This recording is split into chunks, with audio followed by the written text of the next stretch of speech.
you will enjoy this presentation. At the end of my presentation, I hope to discuss two things, no?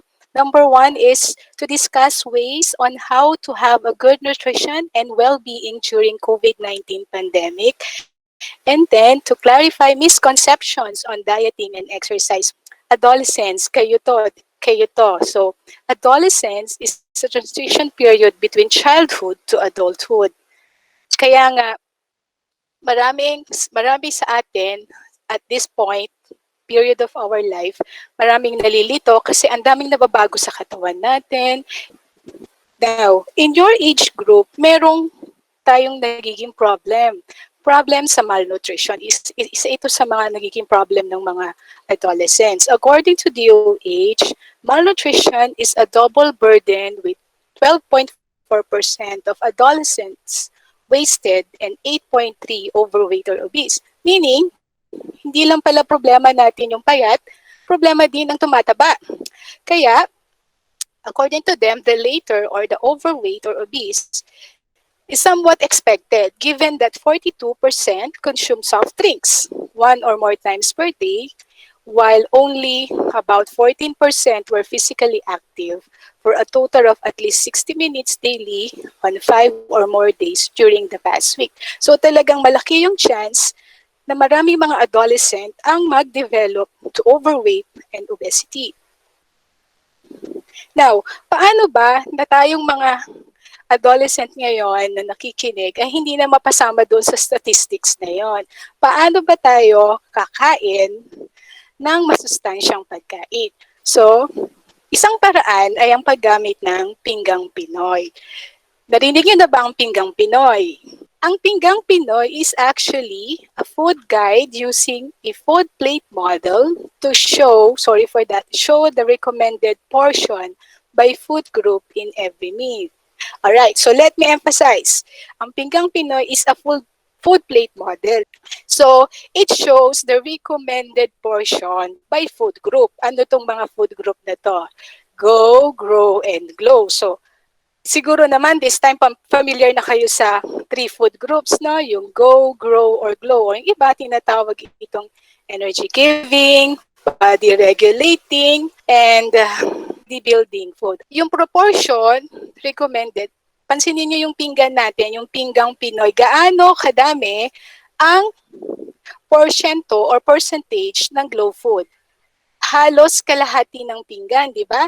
Ito'y nahati sa fruits and vegetables. And then, almost 1/4 ay nahati sa grow and glow. Now, anong mga pagkain ang kailangan natin i-consider kapag tayo mamimili ng mga go foods?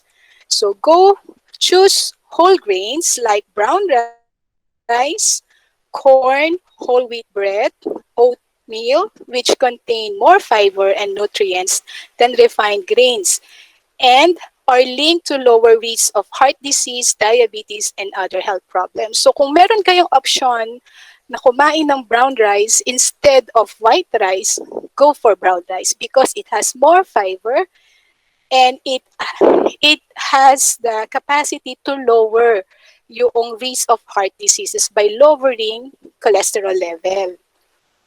Next, how about choosing grow foods? No, so what do we have to include?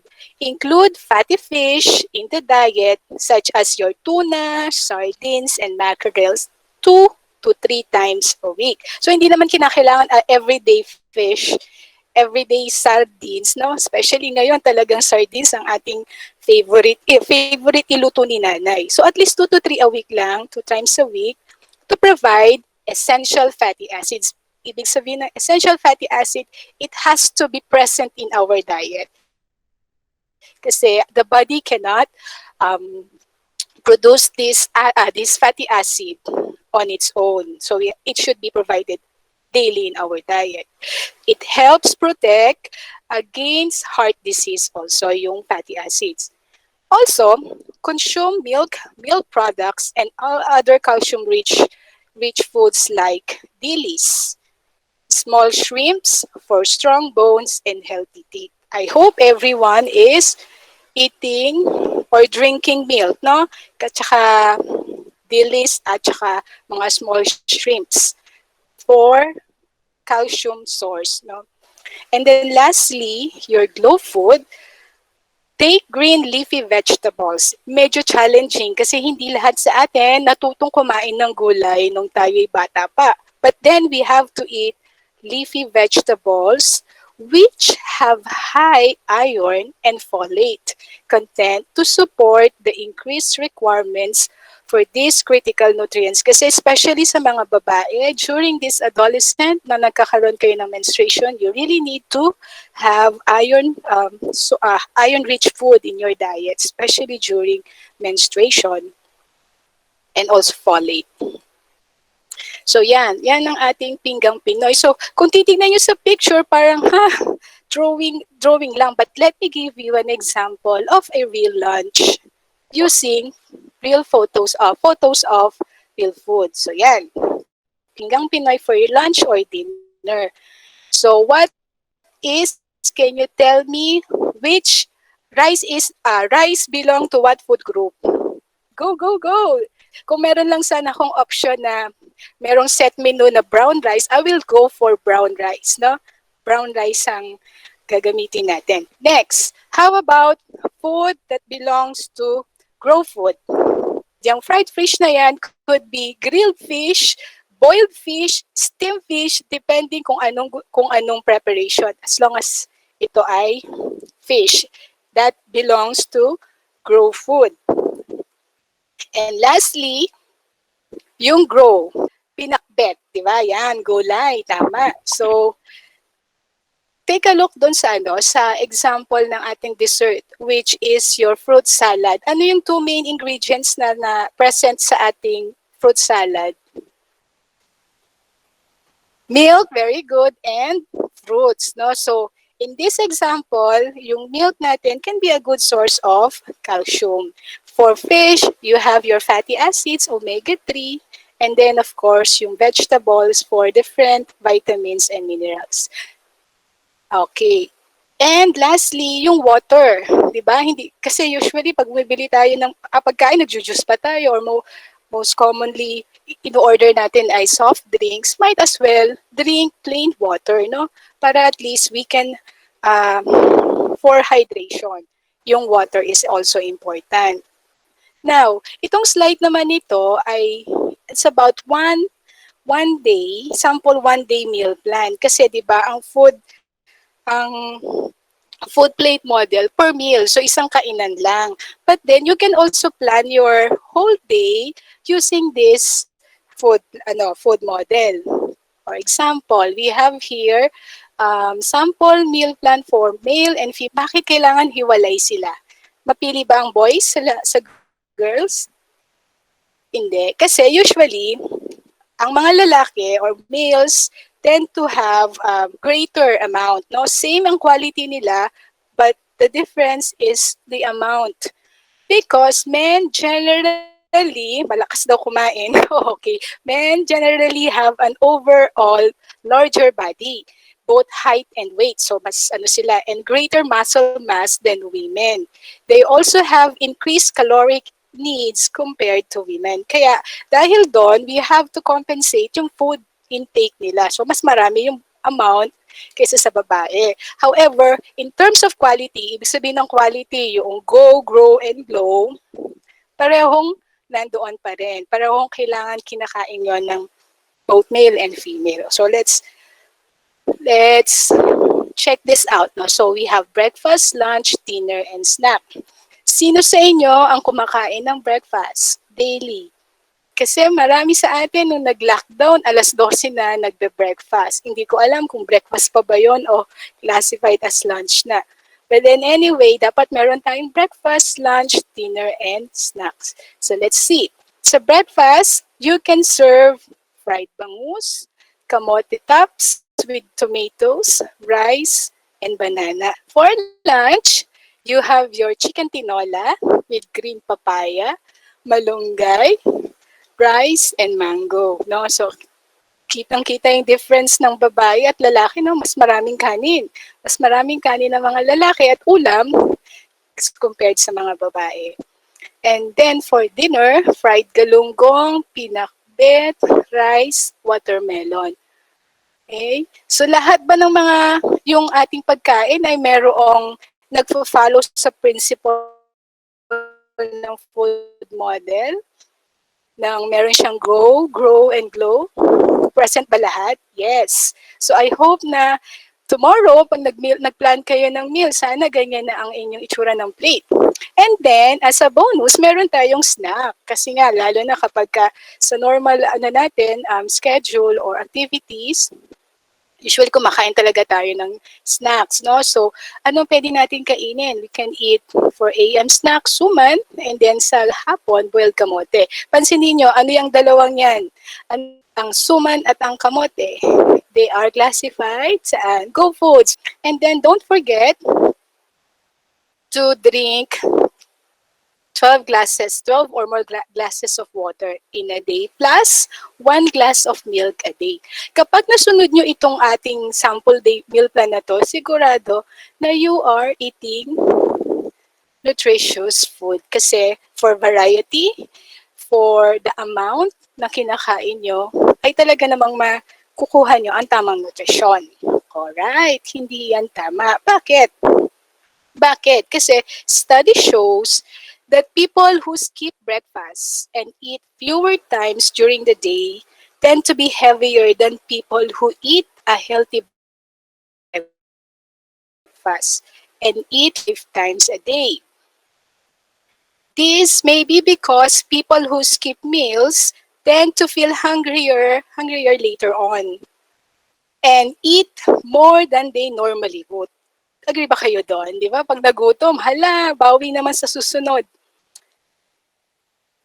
It may also be that eating many small meals throughout the day helps people control their appetite. So what do we need to do? Ito yung tip. Eat small meals throughout the day. Yung tinatawag nating small frequent feeding. So remember that, low fat, low calorie, wag masyadong fatty. Kung kakain kayo sa, let's say sa labas, kung meron kayong cafeteria at magbe-breakfast kayo, instead of eating fried rice, kumain na lang kayo ng plain rice kasi it reduces yung calories drastically kasi sa isang cup ng fried rice, meron siyang additional 45 calories for the fat that is being used to fry the rice. Kaya much better, piliin nyo na lang yung plain rice. Okay? Alright. So, instead of drinking soft drinks, anong gagawin? Inom na lang tayo ng tubig. Para at least tubig, wala yung calorie. Unlike sa sugary drinks like yung soft drinks or your juices, mataas pa ang kanilang calories because of the sugar content. Next, ito, interesting. Eating after 6 p.m. causes weight gain. Do you agree with that? Syempre. Tignan natin. Opo daw, opo, ma-agree siya. Alright, the fact is, it does not matter what time of the day you eat. It is what and how much you eat and how much physical activity you do during the whole day that determines whether you gain, lose, or maintain your weight. No matter when you eat, your body will store extra calories as fat. O, to.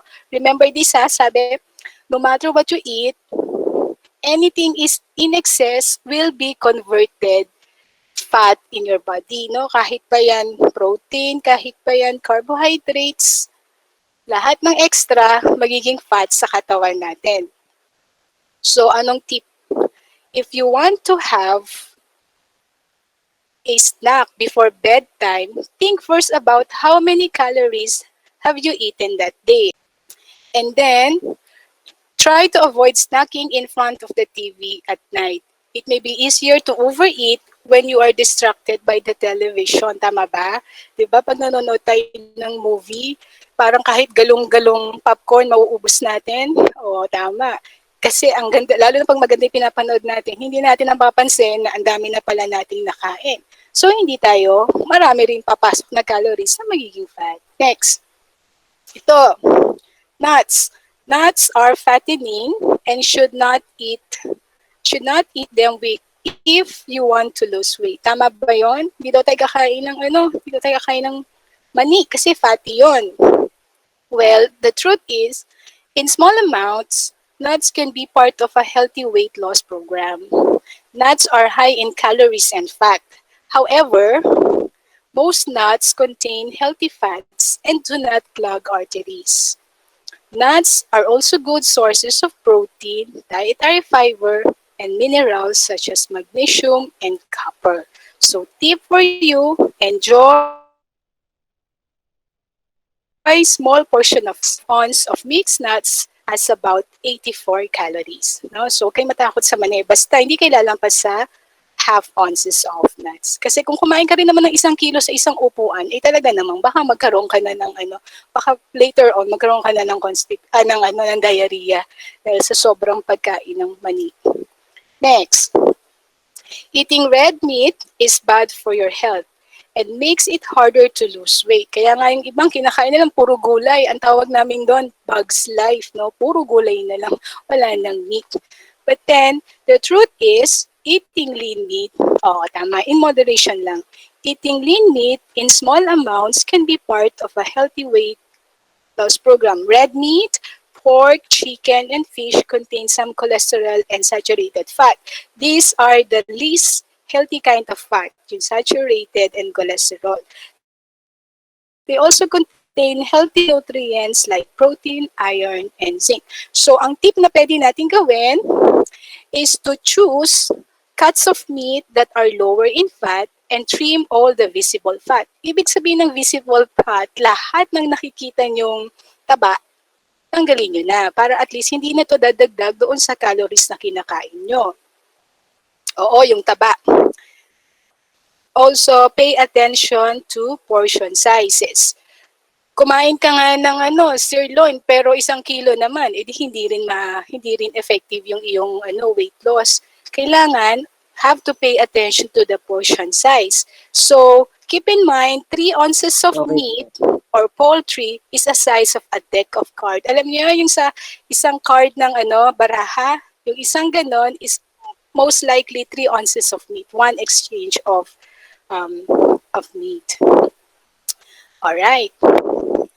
Next, starches, no? Starches are fattening and should be limited when trying to lose weight. Anong ba itong mga example ng starches nyo? Do you have any idea? Starches.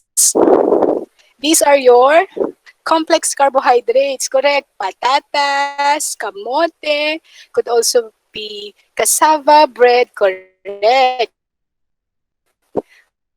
Alright. Di ba raw dapat kainin yon? Hindi. Kailangan many foods high in starch like bread, rice, pasta, cereals, beans, fruits, and some vegetables are low in fat and calories. So good news, di ba? Low in fat and calories. They become high in fat and calories when eaten in large portion sizes, or when covered with high-fat toppings like butter, sour cream, or mayonnaise. Ibig sabihin, kung kakain ka ng boiled kamote, as much as possible, kung ikaw ay nagpapapayat, huwag mo nang lagyan ng butter. Eat it as is, di ba? Para wala ka ng additional calorie. Foods high in starch are an important source of energy for our body. That is correct. Take a look at our example, no? Dun sa snack ng ating one-day meal plan natin. Diba ang ating mga example ng snack ay suman at saka potatoes, kamote. So, yun. Kasi it can also be an important source of energy for our body. Certain foods like grapefruit, celery, or cabbage soup can burn fat and make you lose weight. Diba? Meron tayong mga nakikita sa advertisement na inom ka lang ng juice na puro gulay, and then papayat ka na. Diba? May mga ganun tayong mga Now, let's see. Fact is, no food can burn fat. Remember that. Some foods with caffeine may speed up your metabolism, the way your body uses energy or calories, for a short time. But they do not cause weight loss. So kapag may sinabi sa inyo na kumain ka ng ganito, mabuburn ng fat, hindi yun totoo. Ang tamang gawin, the best way to lose weight is to cut back on the number of calories you eat and be more physically active. Ito yung pinaka study shows na talagang effective pagdating sa losing weight. Kasi if I may share yung aking research before about L-carnitine, no? So, yung L-carnitine, nakakatulong ito na mag-transport ng fat sa katawan natin para magamit, ma-burn yung fat. However, sa result ng study na yon, it says that yung eating the right amount at saka exercise is still the best way to lose fat in the body. Kasi other than kaysa yung uminom ka lang ng uminom ng L-carnitine. Kasi kung walang exercise and diet, hindi rin yon effective. Okay. Now, sa physical activity naman natin more is better. Mas marami daw, mas maraming exercise, better. Sa tingin nyo, tama ba yon? Agree? Do you agree with this? More is better sa exercise. Actually, in some things, yes. But in exercise, no. Bakit? Your body will respond in a positive manner to an appropriate amount of stress or demand placed upon it. Exceeding that amount is usually a waste of time, depending on the reasons for exercising, and quite possibly may be counterproductive. Ibig sabihin, akala mo, pag hirap na hirap ka na, meaning, akala mo yung body mo mas nababurn, mas maraming nababurn ng fat. Actually, hindi. Pinahihirapan mo yung katawan mo. Kasi when we exercise, may mga micro tears sa muscles natin na nangyayari. And then, with rest, at pag kumain ka ng, kumain ka ng protein after your exercise, yung mga micro tears sa muscles natin will be repaired with the help of your protein. Kaya, yung muscle na yon magiging mas malakas kaysa sa dati. Kaya kung pampasin niyo, di ba, pag nag-exercise kayo, sa una, parang ang sakit ng mga paa nyo. Pero given the time na nag-rest kayo at bumalik ulit kayo, mas magiging mas malakas na yung mga paa nyo, yung mga arms nyo pagdating ng susunod na exercise. Kasi nga, mas malakas na sila dahil na repair na ng body yung mga micro tear na yon sa inyong katawan. So kapag masyado nyo pinagod ang katawan nyo, baka imbes na makatulong, lalo kayong mahirapan. O baka hindi na kayo pumulit sa exercise. So, pagod na ako, napilayan na ako dahil sa exercise na ito. Diba? So, hindi na siya enjoyable. Ito pa, the more sweat, the more fat you lose. Maganda bang indication na mas marami kang pawis? Mas maraming pawis ang nailabas mo ay maraming fat ang na-burn sa'yo? Hindi. Ang totoo, kasi ang nawawala sa'yo ay basically water, hindi fat. No? So, if you exercise in extreme heat or humidity or in a rubberized clothing, you certainly will sweat and lose weight. Mawawalan ka talaga ng weight. However, any weight loss in this manner, however, represent lost water. So, tubig ang nawala, not fat. That's remember that. When you replenish your body fluid stores by eating and drinking, those lost pounds will return. Kaya naman, papansinin mo, pagkatapos mag-exercise, mag-weigh ka, mag-weigh in. Oops, hanggang ko na, nag-lose ako ng 1 kilo. Pero, after a while, bakit bumalik na naman ako sa ganitong weight? Kasi nga, sa totoong buhay, ang nawala lang sa'yo dahil nag-exercise ka ng husto, na hindi ka naman nag-hydrate, ang nawala sa'yo water. Definitely may impact yun sa weight mo. Alright? Pero hindi mo na-serve yung iyong purpose na mag-burn ng fat. Kasi nga, ang nawala lang ay water. So, paano gagawin natin? Anong dapat natin gawin? Alright. So, dapat, usually, ayun. So, dapat, importante na bago ka mag-exercise, you have to hydrate yourself. And then, after you exercise, mag-hydrate ka ulit para hindi ka madi-dehydrate during and after the exercise. Ano? No pain, no gain. No pain, no gain. This is wrong because exercise should not be painful, no? Hindi kailangan masakit. A feeling of discomfort, that is, example, burning sensation in your muscle or muscular soreness, is generally a sign that you're asking your body to do something that is not used to doing. Such feeling often occurs when previously sedentary individual initiate an exercise program.